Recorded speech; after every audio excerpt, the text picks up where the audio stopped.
매일 일하는 우리의 일상에 지금까지 경험하지 못한 사건이 일어나거나 지금까지 느껴보지 못한 감정을 느끼거나 지금까지 보지 못하고 알지 못한 어떠한 것들이 나타나면 일상의 그 순간은 특별해집니다.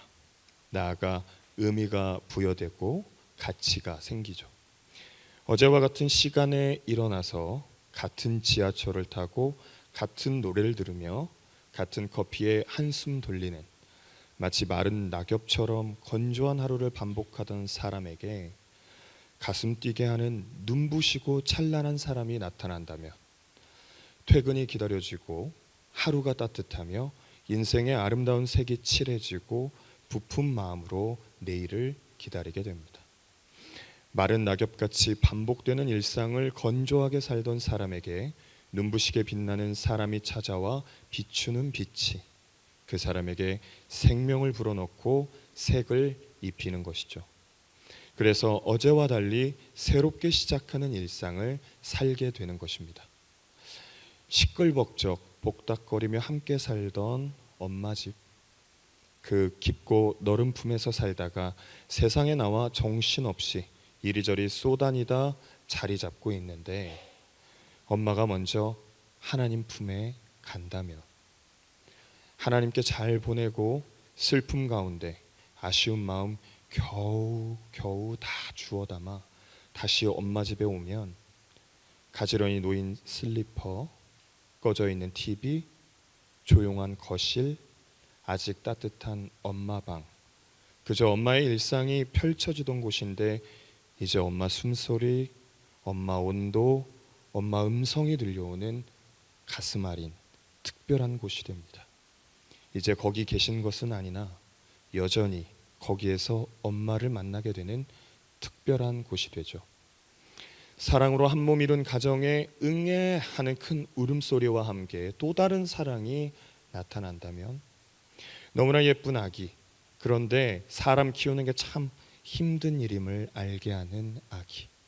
아, 내 부모도 나를 이렇게 키웠을까? 너무나 좋은데, 너무나 예쁜 천사가 우리 집에 있어 행복한데 얼른 학교에 가면 좋겠다. 매일의 일상이 너무 힘들다가도 좋은, 너무 부담스럽다가도 감사한, 너무 어렵다가도 행복한, 양가의 감정 저 끝을 오고 가며 시도 때도 없이 저울질하지만 커져가는 사랑과 따뜻함, 감동과 눈물들이 아기와 함께 하루하루를 특별하게 만듭니다. 이처럼 우리의 일상에 지금까지 경험하지 못한 사건이나 감정이 생긴다면, 지금까지 보지 못하고 알지 못했던 어떠한 것들이 나타난다면 우리의 일상은 특별해집니다. 오늘 본문의 모세도 바로 이런 경험을 한 것입니다. 매일 반복되던 일상, 매일 가던 그곳에서 특별한 일이 생긴 것입니다. 오늘 우리가 함께 본 성경은 출애굽기입니다. 출애굽기는 애굽으로 이주한 야곱과 그 가족의 많은 자손들이 애굽 땅에서 당하는 혹독한 노예 생활과 고난에 대해서, 그리고 출애굽 사건과 제사제도, 성막 완공이라는 이야기들을 기록하고 있는 책입니다. 특히 출애굽 사건은 하나님께서 하나님의 백성들의 삶을 집중하여 지켜보시고 필요한 은혜를 적절한 순간에 베풀어 주셔서 결국 구원하시는 하나님의 무한한 사랑을 보여주는 사건입니다.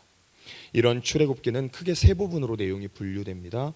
첫 번째는요, 애굽에서 종살이하던 이스라엘 백성들에 대해 기록하는 부분이고, 두 번째는 출애굽하여 광야 생활하는 이스라엘 백성들에 대해 기록하는 부분이고, 마지막 세 번째는 시내산에 도착한 이스라엘의 이야기를 기록하고 있는 부분입니다. 이런 출애굽기에서 오늘 우리가 함께 본 본문은 이 첫 번째 부분으로 애굽에서 종살이하던 이스라엘에 관한 이야기 중 한 장면입니다. 하나님께서 종살이하던 이스라엘을 구원하시기 위해서 사랑의 역사를 베푸시기로 결정하시고 그 일을 성취하시기 위해 오늘 모세를 부르시며 하나님의 위대한 사역 가운데 초청하시고 초대하는 장면이죠. 그래서 모세의 소명장이라고도 부릅니다. 이 장면을 통해 모세는 하나님을 만나고 하나님의 부르심에 나아가게 되는 특별한 일상을 경험합니다. 오늘 말씀 1절부터 3절 말씀을 보면 이렇게 되어 있습니다. 모세가 그의 장인 미디안 제사장 이드로의 양떼를 치더니 그때를 광야 서쪽으로 인도하여 하나님의 산 호렙에 이르매 여호와의 사자가 떨기나무 가운데로부터 나오는 불꽃 안에서 그에게 나타나시니라. 그가 보니 떨기나무에 불이 붙었으나 그 떨기나무가 사라지지 아니하는지라. 이에 모세가 이르되 내가 돌이켜 가서 이 큰 광경을 보리라. 떨기나무가 어찌하여 타지 아니하는고 하니 그때에 모세는 지금 미디안 제사장 이드로의 사위로 그의 양떼를 데리고 광야 서쪽 하나님의 산 호렙에 서 있습니다. 처음부터 모세가 여기 있었던 것은 아닙니다. 물론 미디안 출신도 아니고요. 시간을 좀 거슬러 올라가면 모세가 지금 왜 여기에서 이러고 있는지 알 수 있습니다. 모세의 조상인 야곱과 그의 자손들이 애굽에 들어와 살게 된 후에 하나님의 축복으로 번성하게 되었습니다. 세대가 거듭될수록 출산율이 높은 수준으로 증가하였고요. 이에 따라 인구수도 폭발적으로 증가하였습니다. 그래서 얼마 되지 않아 원래 거기 살고 있던 애굽 백성들과 비슷한 수준의 인구가 되었죠. 당시는 아직 농경사회여서 사람이 힘이고 사람이 기술이며 사람이 재산이고 이런 사람들의 합이 곧 능력이 되던 때였습니다. 때문에 이스라엘의 폭발적인 인구수 증가를 지켜보던 당시의 바로는 요셉부터 이어지던 축복의 역사를 뒤로하고 계속 성장하는 이스라엘을 억압하고 통제하기로 결단하게 됩니다. 특별히 모세가 태어날 때는 태어난 남자 아이들을 모두 죽이는 끔찍하고 잔인한 일을 명령하죠. 이 상황을 모면하기 위해 모세의 부모는 하나님께서 주신 지혜의 섭리를 따라 모세를 갈대 상자에 넣고 살아남기를 간절히 축복하며 떠나보냅니다. 떠나가는 모세를 바라보며 걱정되었던 누이가 모세의 갈대 상자를 따라 나섭니다. 그런데 하나님의 선대하시는 섭리에 따라 모세가 바로의 딸에게 발견되었고 그때 누이의 기지를 통해 다시 가족 가운데서 해함을 받지 않고 상함을 받지 않고 성장하게 됩니다. 이후 바로의 딸에게 다시 양도되며 애굽 왕자가 받는 교육을 받으며 성장하죠. 그러던 어느 날이었습니다. 어느 때와 다름없이 모세는 애굽의 이곳저곳을 돌아보고 있었는데 그날따라 애굽 사람들이 이스라엘 사람들을 혹독하게 부리는 것이 눈에 자꾸 거슬렸고 특별히 사람을 치는 통제, 사람을 폭행하는 통제를 보았을 때 분노를 참을 수 없었습니다. 그래서 모세는 주변을 살핀 뒤에 사람이 없는 것을 확인하고 사람을 치며 사람을 폭행하며 통제하던 그 애굽 사람을 죽였습니다. 그리고 모래에 감췄습니다. 다음 날 아무 일 없듯이 다시 밖으로 모세는 나섰습니다. 그런데 오늘은 히브리 사람들이 싸우고 있었습니다. 그래서 모세가 어찌하여 다투느냐라고 물으니 그 히브리인들이 자신들도 죽여 모래에 묻을 거냐고. 어제 있었던 일, 아무도 없을 때 아무도 모르고 했던 일, 누구도 알지 않았으면 좋겠는 그 일을 큰 소리로 말해버립니다. 그래서 이 소식이 온 애굽에 퍼지게 되었고 바로도 듣게 되었습니다. 그래서 바로가 모세를 죽이려 하니 두려움의 모든 것을 다 버리고 죽기 살기로 모세가 미디안까지 도망친 것입니다.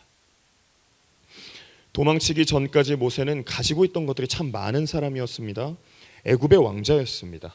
비록 노예였으나 히브리인들이 동포라고 생각하고 있었고 그들의 씨앗이라고 생각했습니다. 그래서 하나님의 은혜로 애굽의 왕자가 된 히브리인이라는 정체성이 분명하게 있었습니다. 뿐만 아니라 왕자로서 받은 교육으로 높은 수준의 도덕성을 가지고 있었고 그래서 법을 준수하는 윤리의식과 교양이 있었습니다. 이것이 모세가 가지고 있었던 것이고 모세의 애굽 내 위치였으며 그의 입장이었습니다. 그런데 이 모든 것을 다 버리고 생명을 부지하기 위해 두렵고 떨림으로 미디안으로 도망친 곳입니다. 미디안은 이스라엘 동남쪽 아라비아 반도 북서부 일대에 위치한 광야입니다. 무엇이든 마르고 바스라져 버리는 광야입니다. 생명을 찾기 어렵고 오히려 죽음이 가까운 광야입니다. 모세는 이 광야에 서 있는 것입니다. 그래서 모세는 이제 더 이상 애굽의 왕자가 아닙니다. 동포라고 한민족이라고 여기던 사람들에게도 버림받았습니다. 이것도 저것도 속할 곳 없는 정체성이 애매한 불분명한 사람이 되었습니다. 왕자로서 받은 교육과 교양 이런 것들도 이제 다 부질없어졌습니다.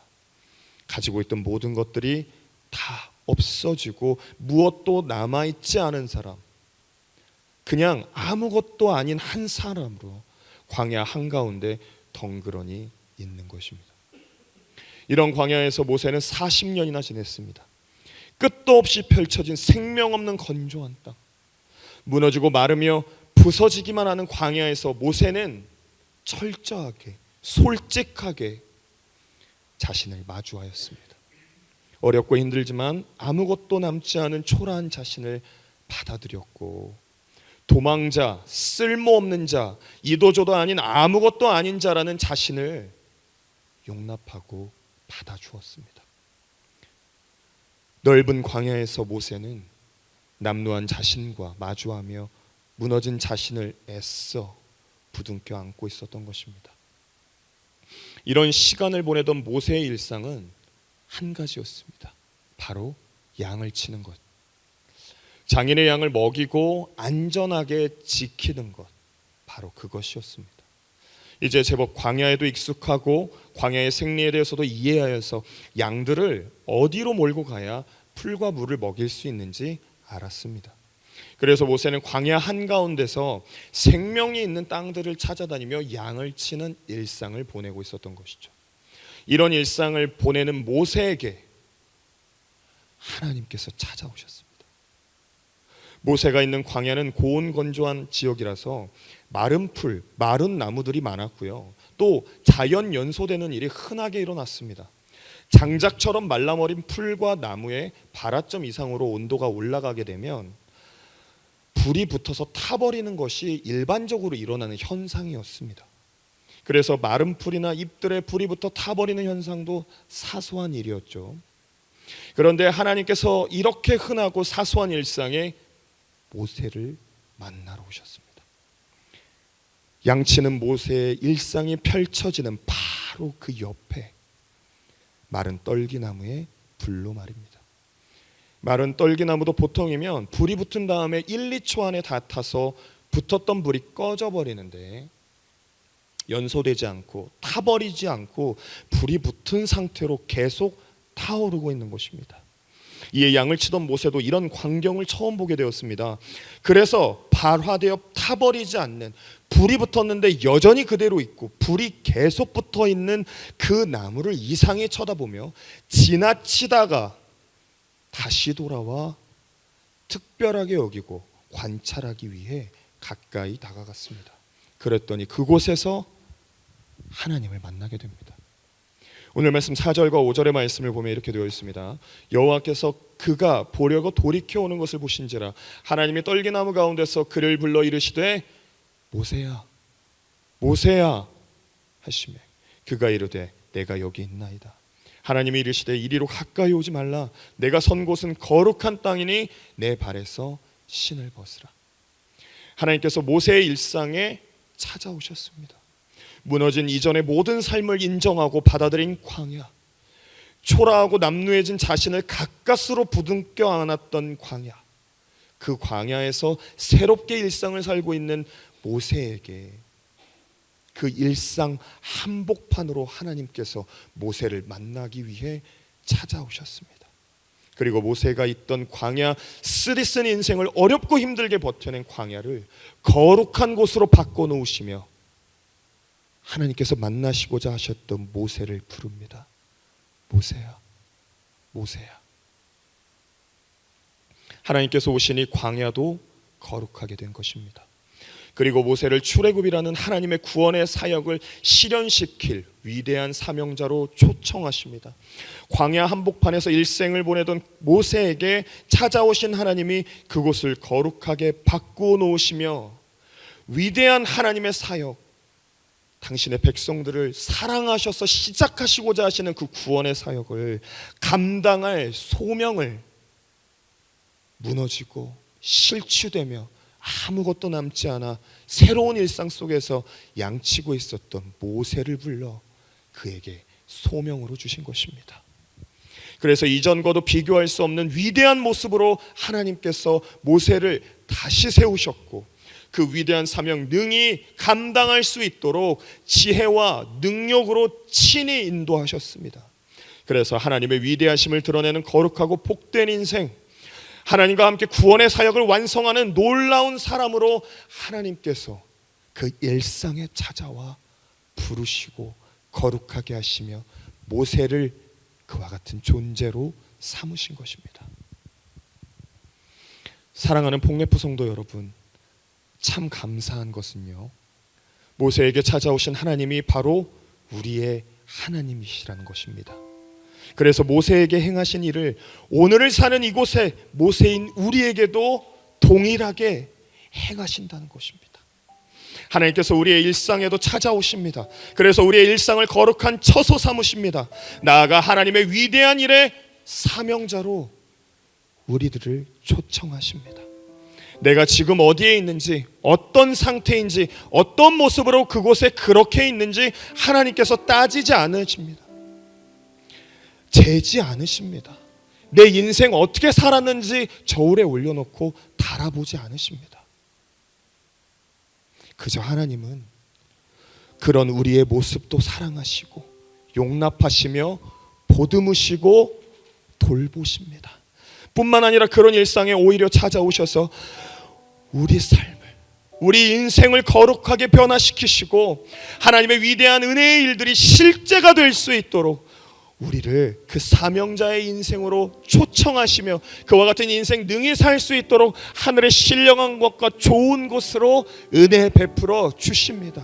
하나님의 사랑의 일들이 내가 사랑하는 그곳에서 현실이 되도록 우리 인생을 초대하신다는 것입니다. 바라기는 이와 같은 은혜가 저와 여러분에게 가득하기를 바랍니다. 일상의 여러 순간에 찾아오시는 하나님과 자주 만나게 되는 은혜가 저와 여러분의 삶 가운데 충만하기를 바랍니다. 그래서 일상에서 만나는 하나님으로 말미암아 거룩해지게 되는 인생, 그것이 저와 여러분의 삶 되기를 간절히 바랍니다. 일상에서 만나는 하나님께 삶의 동기와 목표를 받게 되는 위대한 사명자, 그것이 바로 일상에서 나의 이름을 부르시는 하나님을 통하여 우리 삶에서 나타나기를 바랍니다. 그래서 살아계시는 하나님을 증거하는 거룩한 삶, 하나님의 놀라운 은혜를 담아내는 하나님의 자녀, 찾아오시는 하나님으로 말미암아 내 이름을 부르시는 하나님으로 말미암아 사소한 나의 일상 속에서 특별하게 변화되어지는 복음으로 말미암아 새롭게 되어지는 인생이 저와 여러분, 우리 복내프교회의 모든 성도 되시기를 간절히 소망합니다.